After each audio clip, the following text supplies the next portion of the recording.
Hello and welcome to the Hard Questions. I'm Solomon Serwanja. On this episode, I host the Honorable Dr. Miria Matembe.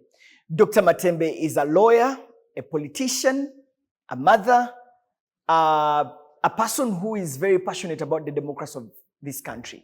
In fact, she wrote a book which is one of the leading sellers on Amazon. It's entitled The Struggle for Freedom and Democracy Betrayed the Making of a Dictator.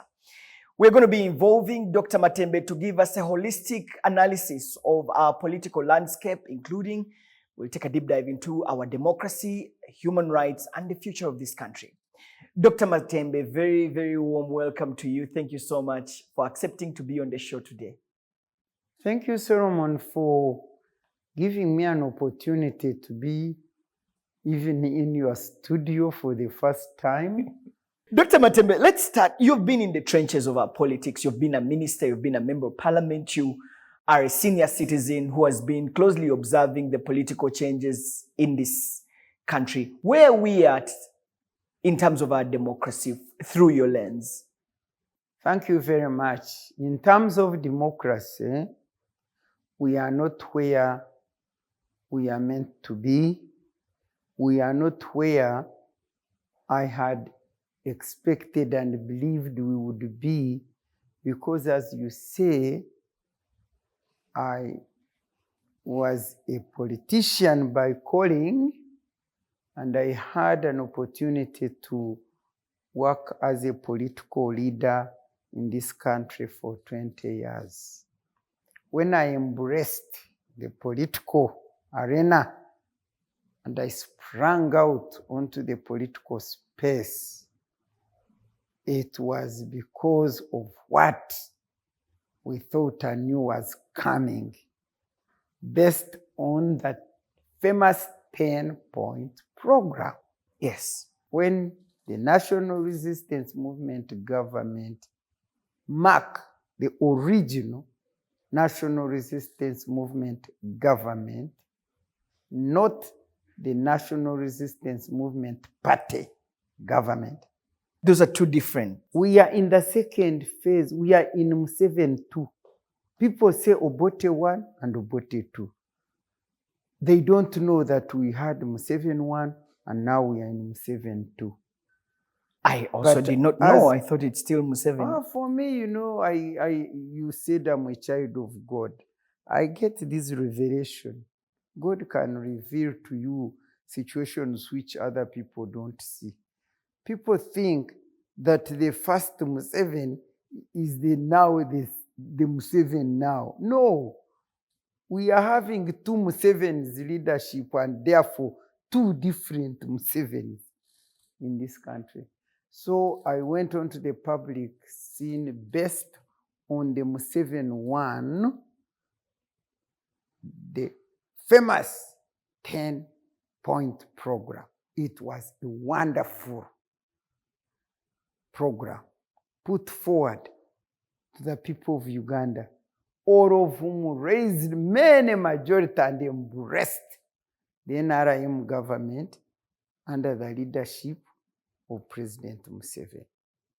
The vibrant, fiery young men and women that came from the bush coming to this land to redeem us from the lost status in which we were. I want to tell the people listening to me, because the majority are now young. They are youth. And many Ugandans don't read. So they don't know, many of them, they don't know that actually the NRM government, the first Museveni, picked Uganda out of very deep ditch. We were really bad off. Having suffered the whatever, we were hopeless. I think we had no hope, because I remember when Tito Okero and Tito Rutwa, was he called Rutwa? And Basilio Okero, something like that. The other was the president. Another one was the army commander in 1985. When I used to look at them on TV, talking, not even knowing English. Chichobote made a mistake. One day I felt like picking a stone and throwing it at my TV because I said, surely, here I am, Miria, a lawyer, and I'm being ruled by people who don't know anything and they can't even mention what they should mention. So that is how bad it was, and that's how why we embraced and received Museveni with a 10-point program. And I want to say very clearly, many people also who don't know, they don't acknowledge the good that has been done in this country. For me, it is very, very clear. I fell out with President Museveni. We disagreed, and the disagreement was on the departure from the path which he came to establish and on which all of us started walking and started redeeming this country, seeing that actually we are now building a democracy. When he parted and jumped again into the bush, we parted. Actually, I told him that, Muzei, I followed you and embraced you along this path, which I knew very clearly, because I had read and known where we were going. And I said, now you have jumped off the path I know, you've gone again, once again, to the bush, which I don't know, and you have not prepared me for it.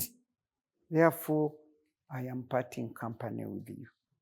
So we came for about from 1986 to actually you can say 1996. Those first 10 years were fantastic in terms of establishing a democracy which was different from the British and European kind of democracy. Mm-hmm. It was a wonderful time, let me tell you. And all of us leaders who got onto the public scene were driven by the passion for redeeming, reviving, and restoring Uganda for Ugandans. I am telling you, that's what it was. It was enjoyable, it was wonderful, it was great, and we made many, many inroads. The Constitution. Now, yes, we made the Constitution. I had the vibrant parliament. I had the opportunity as one of my childhood dream, really, to make the laws and make them good. I didn't know that I would be one of them making the fundamental of the land, the Constitution of Uganda. It gave me the opportunity to traverse the whole country, and all of us went and we explained, and I can assure you, this, in my view, this national constitution, which we made popularly with popular participation, was the first time Ugandans participated in creating their nation called Uganda and deciding on how it should be led for progress.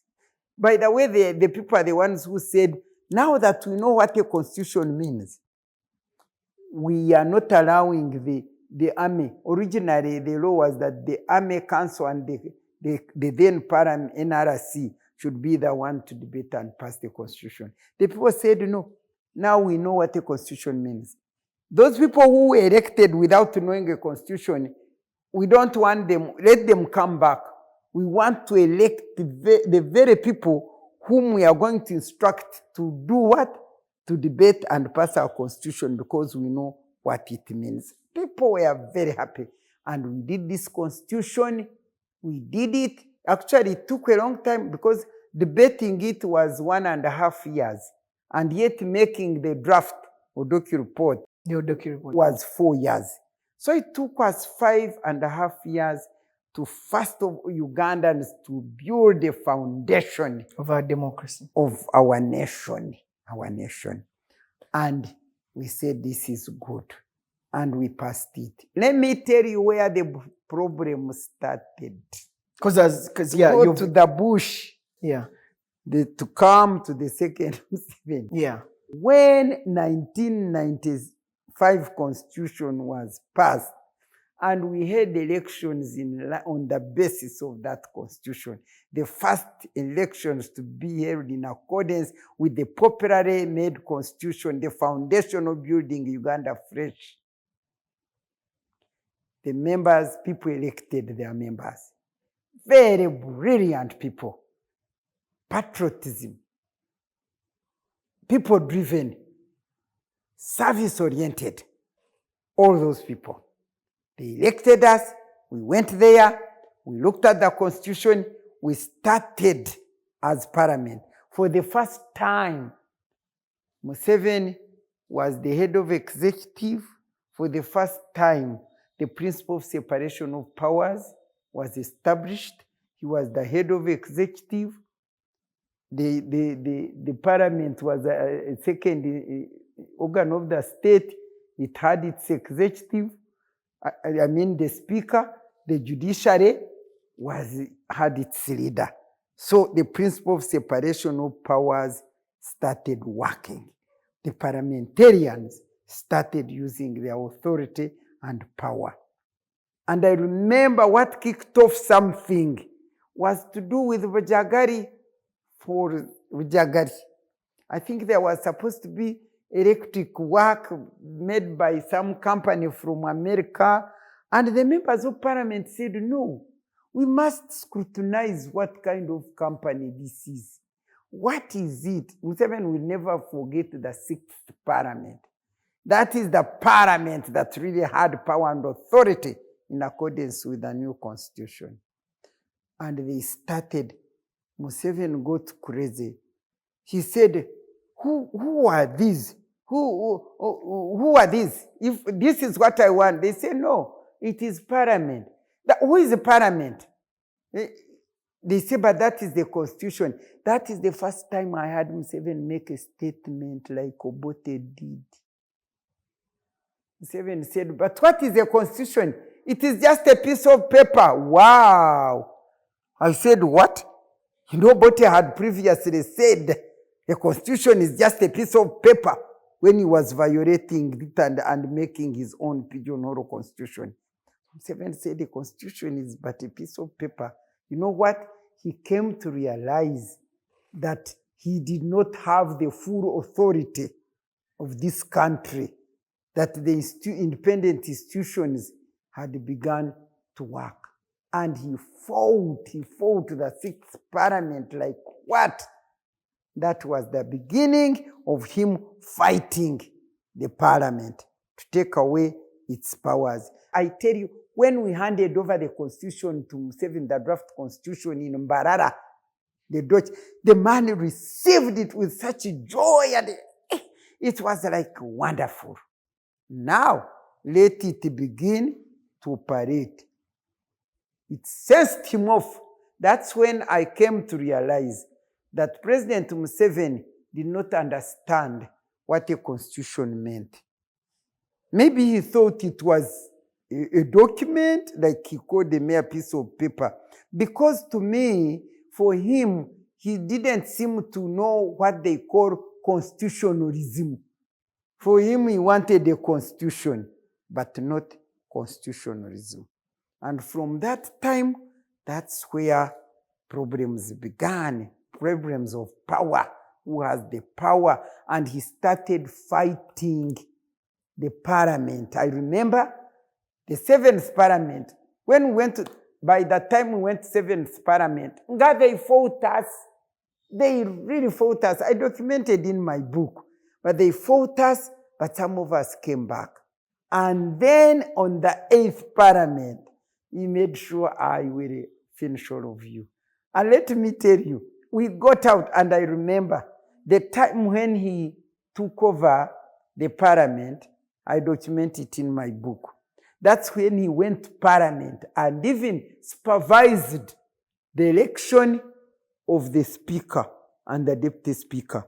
And after that, they started amending the constitution. This one, and of course, when they went into that was when was it the 7th Parliament? We were in the 7th Parliament, I think, when he amended the Constitution, when he brought the issue of the term limit. That's where him and I parted company, because when he came with the whole idea of removing the term limit, I couldn't take it, because Ugandans themselves were the ones who proposed, when we were carrying out the constitution making.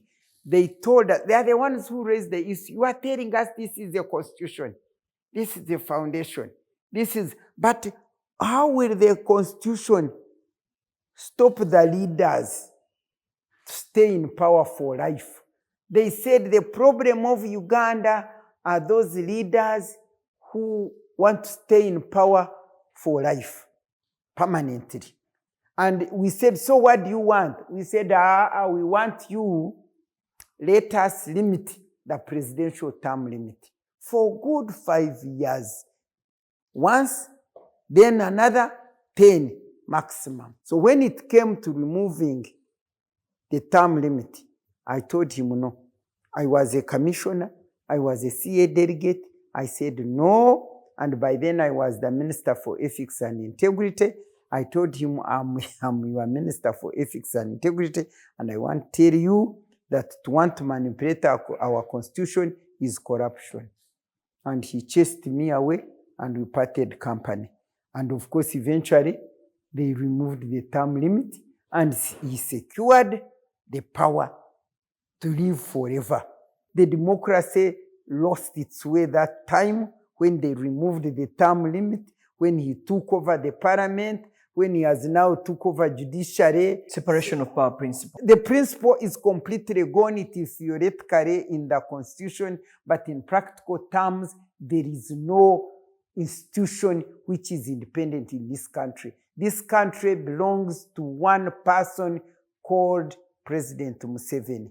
And all evidence shows. You see like for instance, when the bursary is given to students, hey, we thank President, everybody, twebaza Museveni, you should be saying we thank the government. Do you see what it means?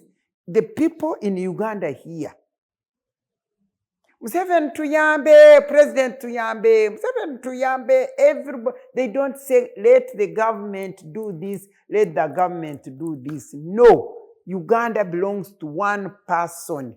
He has all the power, he has all the authority, he has all the guns, and we are living in a militarized government, hidden under the shadow of elected government.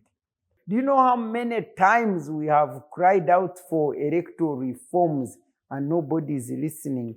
I want to tell you that by the time we opened political parties, the movement had been swallowed, had been dissolved into a one-party state. I hear you. You've really well given us a historical perspective on where we are. You've talked about the founding principles of a democracy, including separation of power, including human rights, respect for human rights, yes, which I think we also need to talk about. And you also talked about the multi-party politics, transparency. Yes, but let's just go step by step here.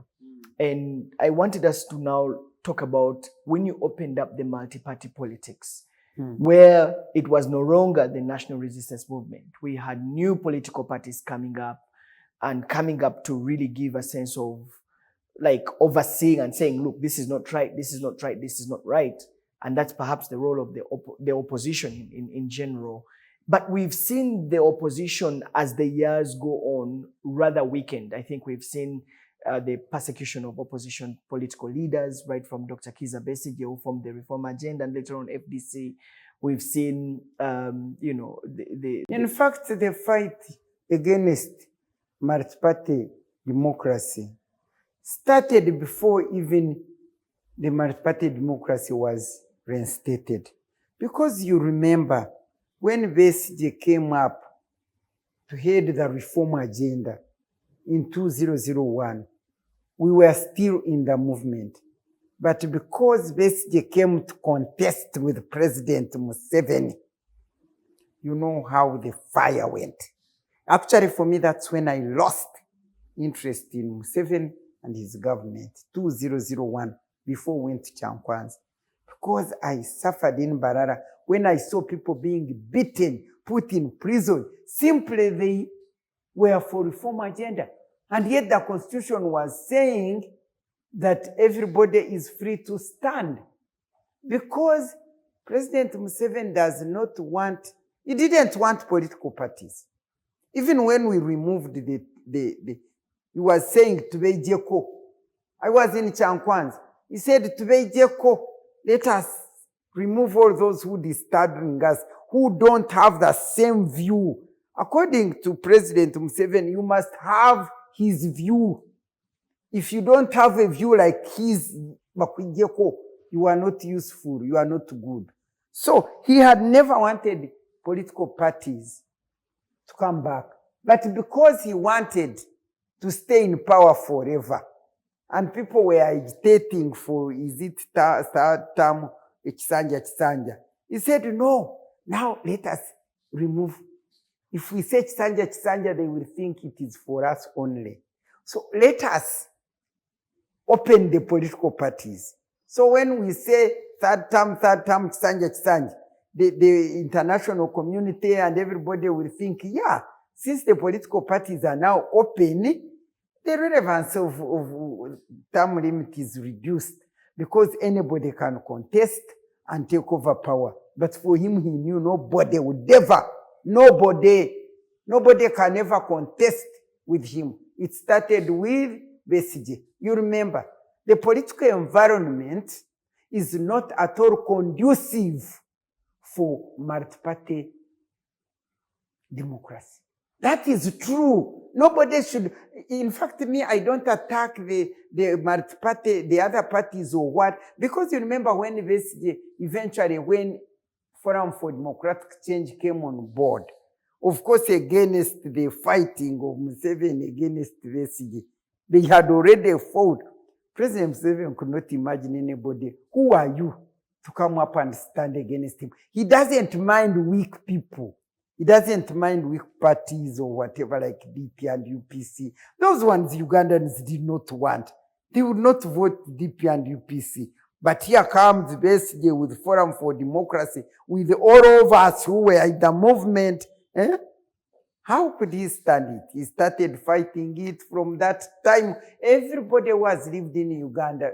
Honestly, should know with honesty that there has never been a conducive environment for building and nurturing multi-party democracy. And let me tell you, when we were in the movement, we were saying that the playground for multi-party was spoiled. And so we were meant to recreate and restructure, rehabilitate the playground. We are looking at politics as the football. When you are playing your football in a football pitch, if it has holes, if it has all these, it can't work. So we said we are going to reconstruct the football, the ground, playground where we are going to play politics of democracy, democratic politics. And actually we were saying, even in CA and all the time, we in the movement were saying that the national resistance movement will be the mother of the good political parties because it contained all these people who loved democracy. And if we are to go into political parties, it will produce. And in fact, it did. I had the opportunity to speak with President Museveni.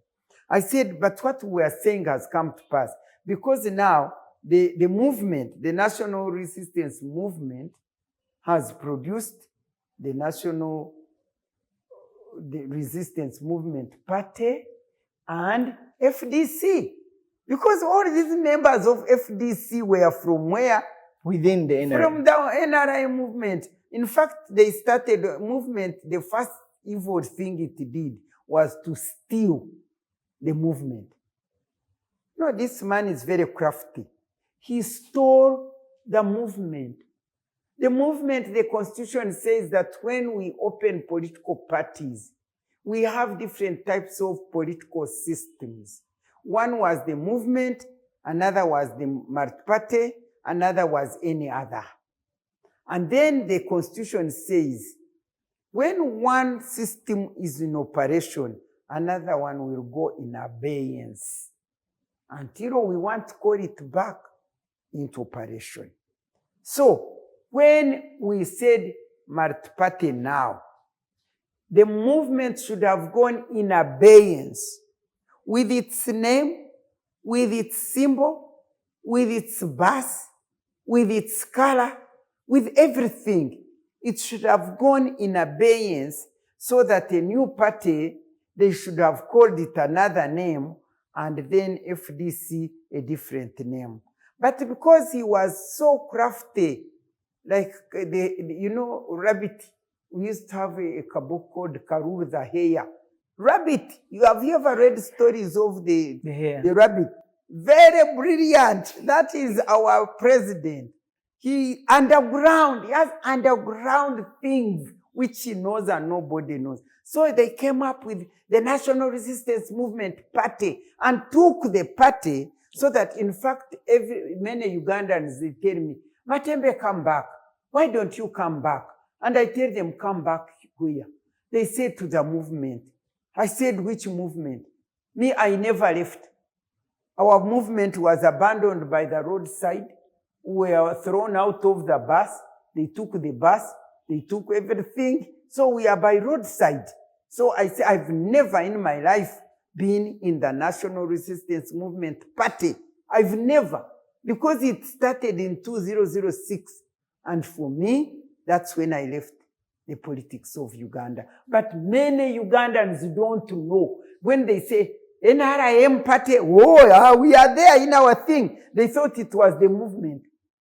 So they believe that this was the movement. So he took it, if you had formed a different party, people would have known, especially our rural people, that now we are in multi-party politics. So they would say, this is the opposition, this basically are disturbing us, knowing that for them, the movement is still going on. And then they call it, they call it what? Broad party. How do you become a broad party when you are just one party? Yeah. So they made sure, I remember the first time FDC did so well. In fact, in one of the elections, I don't know if it is 2011, one of the elections actually, there was no absolute majority. You remember? The Supreme Court. Our constitution wants absolute majority. The Supreme Court decides what Museveni wants. But the truth in actual terms, one, I think Museveni had got something like 47 and basically had over 45. There was no majority. I want to tell you, because by then I knew this is the European Union, those funders, they knew. They told me, they told us, some of us after the elections, they said, you know what? There is no way we could declare. They sat and said, what do we do? Because even if we say Museveni has not won for absolute majority, say that they repeat elections, there might be military takeover and that kind of thing. And if you look, you listen to Kanyihamba, who was a judge, he will tell you how they juggled, and in the end, because Odoch feared, they took Murenga to join them, and they lost. Otherwise, the court was going to decide, but they were scared. If you meet Odoch and he's telling you the truth, he will tell you how he went to talk to the president and how president demonstrated himself. What happened? You don't know these stories. Some of us, we know them. So we had one, but from that time, no. Now, as you can see, I remember, was it 2016 when after the elections, the first statement of President Museveni was that now I am going, that he talked in his first word, he said, I'm now going to finish all the parties, all the opposition. I'm going to finish the opposition. He declared it, and I remember coming out and saying, tell us, Are you going to kill them? Are you going to close it? How are you going to finish it? And of course, he started by appointing the Betty, the UPC first lady, appointing the Kamia, did he appoint the Anua? And the latest is Norbert Mao. But let's... And he started, so he's slowly, and the discussion, I hear them talking now. These people are evil, they are wicked, and I say it loud and clear. I hear them now talking. But you see, the multi-party failed. Would rather have a movement. Haven't you heard them say like that? Wow. Yes, their position to say like that. Multi-party failed. But did multi-party fail really? How do you open political parties who can't organize rallies, who cannot recruit members, who cannot establish offices, who cannot, and then they can't. Now, what do you call that? The only party that can organize a rally is NRM. The only party that, opens office is NRM. The only party that can official and proper recruit members is NRM. Now, how are the others parties? But I just wanted us to go back to what you've mentioned about what centers our democracy. You've talked about abuse of the separation of power principle. You've talked about the aspect of human rights violations and the pushback against multi-party politics. Yes, that is the major one, because the environment is practically dictatorial and militarized and pretending. Yeah, let's pick up from there, because human rights violations have been committed, especially as we get to the elections. As the political season comes in, we saw that with Dr. Kizza Besigye during the Front for Democratic Change political activities. We now see it with the National Unity Platform, which is reporting several people have disappeared. And these are things that you fought back when you're joining the NRA or the NRM. That is it. Enforced disappearances, the killings of people. But we see those coming up very many times. In fact, the other day, the president was telling the security forces to present these people and stop these disappearances and torture of political activists. He was doing what? He has mentioned that torture is not part of it. But they are doing it under his eye. Can anybody go and torture? Let me tell you. I even told him one time when he was saying, Simani, where you are there, I don't see them. I said, then you are not in charge. You know, at the time of Obote, at the time of Obote too. And this is what is happening in this country. The famous statement was powers from above. Powers from above. Powers from above. Everybody's doing what they want, and they would say powers from above. And the moment you hear powers from above, you know they are from powers from above. And that's what is prevailing in this country. The statement powers from above is here. And that happens when, in fact, the one above has lost control. Has lost. Because when I see this man saying, how can this happen? You know, many times he has gone on TV, and I ask, is this a president of this country or not? And he says, how?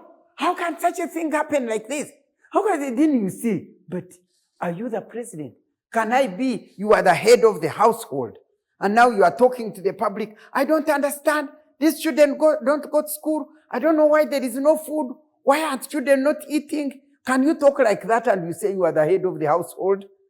This is how many times I have listened to the president. It's unfortunate that I come here to discuss him, but we have to discuss him. The moment you put yourself in public arena, in limelight, and you are the leader of this nation, you must be discussed. All these things which are happening, the drone, the whatever, he is in control. Do you remember during the elections of NUP, when we talked of disappearance, during NUP suffering at that time, when we talked of disappearance, and he went to the TV and said, I don't want to hear this word disappearing. I am the one who has these people. I got them and I have them. There is no disappearance. Don't you remember that he said that?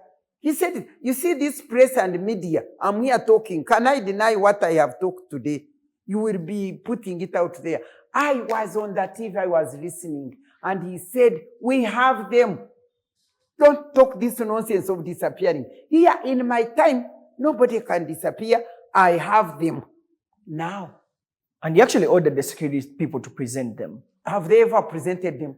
Have they ever presented them? Maybe I didn't watch the TV, maybe I didn't listen to the news, but I have never known when they brought these people and presented them to us and we see them alive. In fact, let me tell you, some of us, we don't want to talk because you can put us in court or whatever. There are some dead bodies which were being dumped even in the western region, there in Mbarara, everywhere, bodies being dumped and coming on social media, and we are seeing them, but we don't know where they are, whether they are those of those people, because if you've never seen them, where are they? And how can one come and say that, like in this report, I haven't read it in detail, but when people say that some people have disappeared, but others have gone out of the country to stay elsewhere, can you open your mouth and say that without telling us that actually Miria Matembe, you say that we made her disappear, but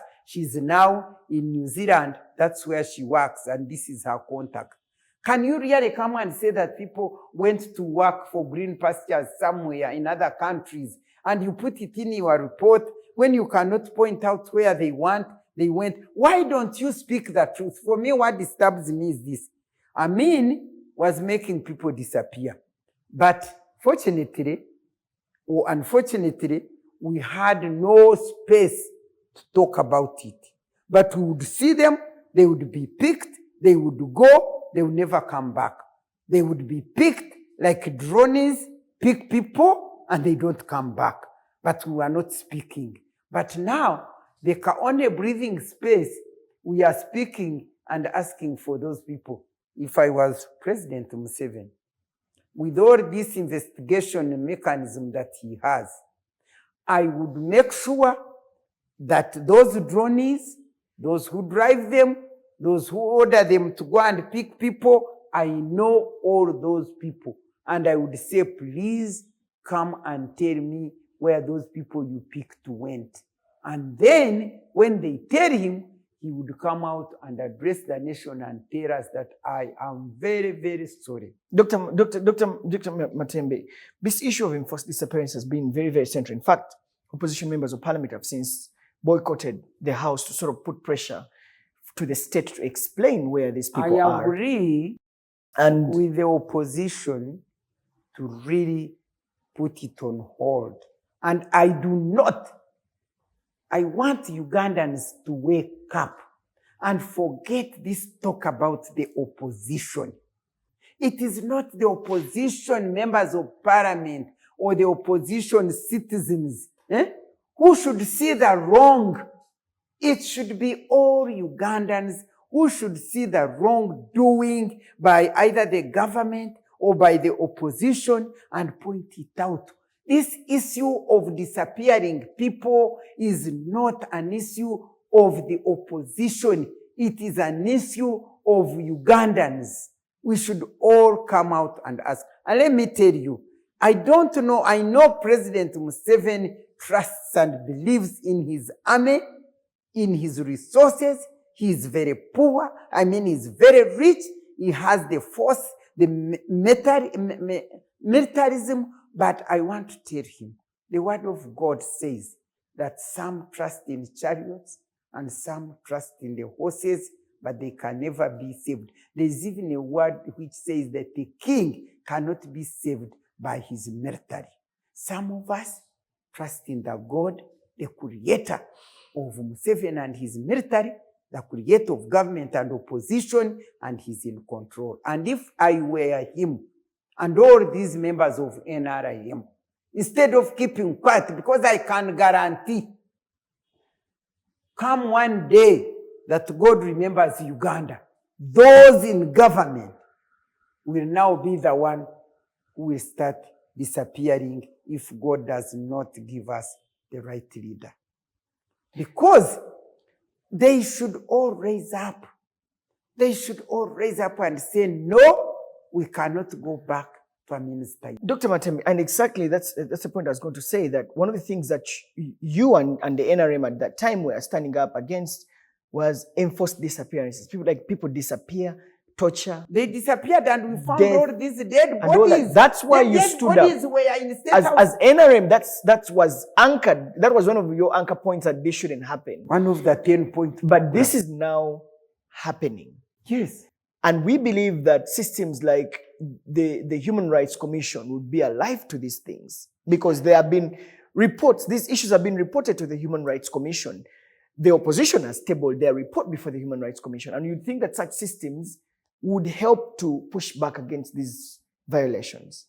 Are you in any way hopeful that... I thought I told you very clearly that in this country, there is no institution which is working and can take a decision without President Museveni, the owner of Uganda, deciding the direction.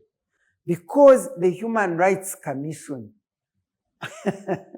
at times when I laugh, people take me to court, that I laugh because of who they are. Now, Human Rights Commission, how can the chairperson of Human Rights Commission say that those people, he doesn't agree with them? You don't agree with them. Do you have a right to disagree or agree with the complainant?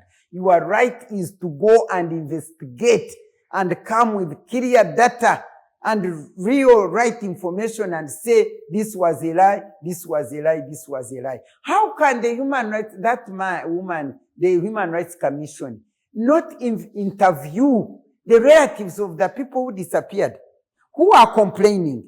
Isn't it the relatives of those people? And they say when they went to interview them, they refused. Why don't they list the names for us and tell us where they are? Because if they called them to interview them, it means they have their contact. It means they know where they are. Why don't they bring them to us so that the parliament can bring them forward? Even they can be interviewed by the Human Rights Commission of Parliament. Human Rights Committee of Parliament is there. Why don't they call those people, the relatives, the friends, and so on, and ask them? And if those people are not able to tell us the truth, then we know that those people don't exist. They were fictitious. So we say, no, there is no disappearance. You remember when even the Prime Minister, The Honorable Nabanja. yes, that one, she went to Parliament and said she knows where someone who was he, certain man. Chibalama. Chibalama, we have him here. Now, why doesn't President Museveni say produce? But can he tell her that when she stole and took all these iron sheets and he said the chapter is closed of iron sheets? Just don't tell me of Museveni's government. Number two. You sound like you're so broken and devastated about this government. Do you have hope that... Which hope? I have always said my hope is in my God. My hope, in fact, the word of God says, cast are those who trust in men. In men. Cast are those who trust in men. You would rather trust in your God, forget men. And let me tell you, one of the reasons I'm who I am. People say I am bad. The other day, was it Mau who shamelessly said, like any other, what do I call them? Those who bow and lick. Those who bow and lick Museveni's feet. They say that I have a personal grudge, personal conflict with President Museveni. Me, why should I on earth have a personal conflict with President Museveni, who actually, whose appearance, if it did not happen, I would never have been able to realize my dream, which I had lived for as a young girl. I tell you, I thank President Museveni and I love him, because if he did not come with the NRM government, I would never have realized my childhood dream. Would you be having me here to interview me at all? Because the conditions were simply not allowing me to get onto the public platform to serve the people, particularly the women of Uganda. Therefore, I have no grudge, personal grudge against this man. No. But what hurt me is that he came saying what Uganda would be. And down the road, he turned around. When we embraced him, the betrayal, the sense of betrayal I got was simply too much. That's why, although all these parties, they call me, and by the way, I participate in making, they come, they consult me as an elderly, then we make the party, but I have never joined any other party. The sense of betrayal. Dr. Matembe, if you were to meet President Museveni today, what would you tell him? To graciously and kindly get off power. I would open, you organize and put me, I say, sir, enough is enough. Whatever we told you at Chankwanzi, your legacy is polluted and spoiled, and we don't think that's what he had wanted to have. And I would tell him, please go home alive, and I'm sure if President Museveni threw down the arrogance,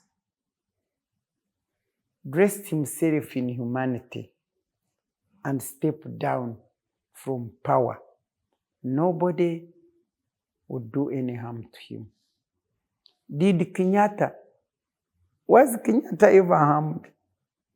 Nobody would do harm to him. But now I think either he's still the insatiable greed for power to the extent that he even thinks Uganda is a kingdom and that he can hand it over to his son or maybe his wife or his brother. Let me just come to that issue.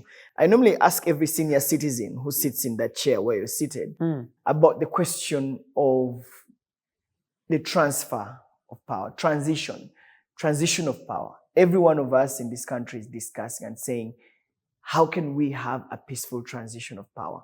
What happens if we wake up and President Museveni is not here?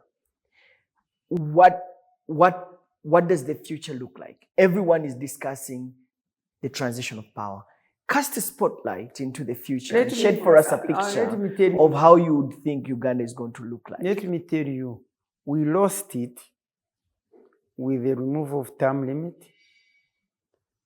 We lost it with the removal of age limit. It's so sad. At that term limit removal, that's when we were approaching peaceful transfer of power from one president to another. And if we had achieved that, we would never be where we are now. Now that we lost it, for me to be honest, tell you, right now as I see, as a Ugandan, in the physical, because there is physical and spiritual. In the physical, in the worldly way, there is no way anybody can take power from Museveni. No way. You go and hold elections, you do what or whatever, he can put his son, he can what. I'm saying in the physical and in the worldly.